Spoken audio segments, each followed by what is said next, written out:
What is going on, my DC fans, and welcome back to another episode. Okay, so there is not much to talk about on the DC front, but I am going to talk about two things, and I will put my 2 cents in on the Ezra Miller issue, so let's get right into that right now. Listen, first and foremost, many of you know it was a 7-second video. If you don't know what happened, you probably already saw what happened. But it was all over Twitter talking about Ezra Miller choking some girl. I was like, what's going on? What's going on? Watch the video, and it looks like it's kind of being played out. There's a girl that is like acting like she's ready to fight Ezra, but she's laughing in the middle of it. And then Ezra is kind of responding at this, but he's not being aggressive. The way he's responding is kind of just playing around, like, oh, you want to fight? Oh, you want to fight? And then he grabs her by the neck, but he like slowly puts her down to the ground. So if he really wanted to hurt this girl or really wanted to choke her, and it wouldn't have looked like that. He like literally like holds her and slowly puts her on the ground, and then the video just cuts off. Now, here's the thing. I don't know what happened. Eventually the whole story will come out, but what I will say is that there was a Variety article that was written on it, and they reached out to, I don't know if it was someone that worked at the bar, and they said that apparently Ezra Miller was acting up. These people were just fans, and he seemed to be aggravated that they were annoying him. So then he just lashed out at them, and I guess like threw the girl to the ground, and then started spitting on him and everything. That's what he said. Now that sounds pretty aggressive, but again, from the video that I saw, that's not really what I took away from it. But also, the guy that put up the video, the person who put up the video, has recently taken it down.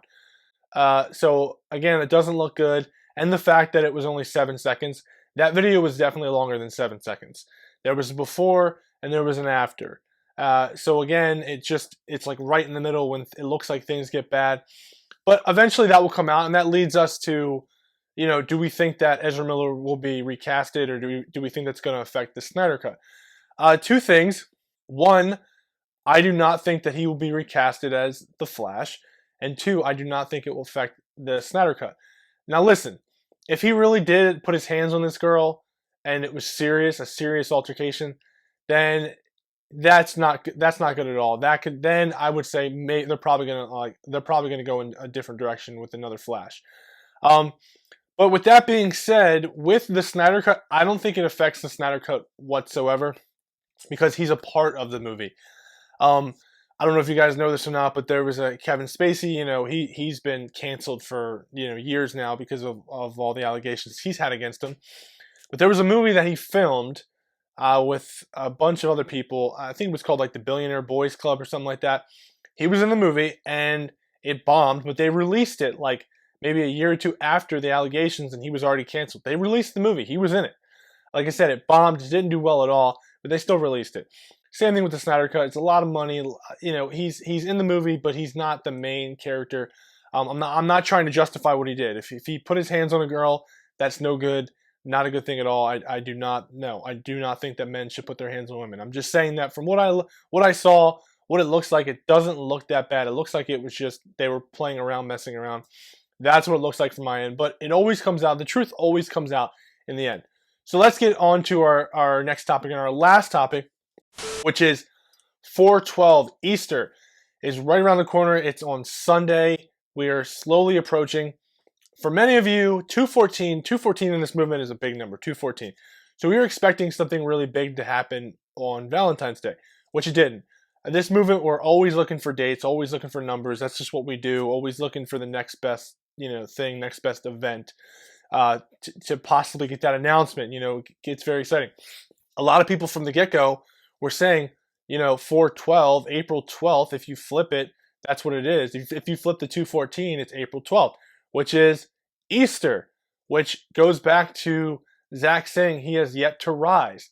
He put up the picture of Henry saying he has yet to rise. When will he rise? He will rise on Easter. If you portray him as this Jesus character. So I'm excited for this weekend. I think we're supposed to be using the hashtag or a couple different hashtags on Friday maybe, but I'll get more details out to you guys on Friday. Yes, Sunday. I'm looking forward to it. Look, again, another big Snyder Cut weekend. I feel like we have these all the time, and they're great. We always get like a cool image or a cool message from Zach or Subway or whoever. So yes, definitely keep your eyes peeled for something from Zach. I will, and I'll definitely let you guys know about it. And who knows? You never know. Maybe the announcement will be this Sunday. You just never know. We always have high hopes for these dates, but I like to keep my expectations low because we've been burned plenty of times before. We always talk about it. We're always getting burned. So I mean, I'm not expecting an announcement Sunday, especially with what's going on and everything. But you just never know. So anyway, guys, that's the video, and thanks for watching. And please subscribe because it helps me in return. I can help you. And as always, every Monday, Wednesday, Friday, new content's coming to you from Subjective Reviews. And thank you for watching.